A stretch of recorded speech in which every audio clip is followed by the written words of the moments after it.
இந்த அன்புன்னு சொல்கிறிய அது எல்லார் மேலேயும் காட்டக்கூடியது.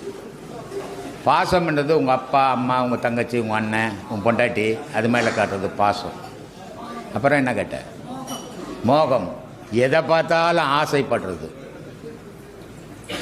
ஒரு ஊராமட்டு பொண்டாட்டி பொண்ணு ஆசைப்படுறது, எந்த பொருளை தங்கத்தை பார்த்து ஆசைப்படுறது, மண்ணை பூமியை பார்த்து ஆசைப்படுறது, ஊட்ட பார்த்து, இது மோகம், ஈர்ப்பு. அதனால் இந்த அன்பு உலகத்து மேலே செலுத்தும் போது உலக நன்மைக்கு பயன்பெறும். ஆனால் இந்த அன்பு கடவுள் மேலே செலுத்தும் போது உனக்கு பயன்பெறும். அப்போ இந்த அன்பை உலகத்து மேலே செலுத்துகிற அன்பை கடவுள் மேலே செலுத்த பயணம் பண்ணினா உனக்கு அது பயன் தரும். இதுதான் அன்பு. அன்புன்றது எல்லாருக்கிட்டும் ஒரே மாதிரி நினைவு, ஒரே மாதிரி செயல், ஒரே மாதிரி வச்சு நடக்கிறது அன்பு. எல்லாரையும் ஒரே மாதிரி கண்ணோட்டத்தோடு பார்க்குறது அன்பு. பாசம்ன்றது அது உரிமை.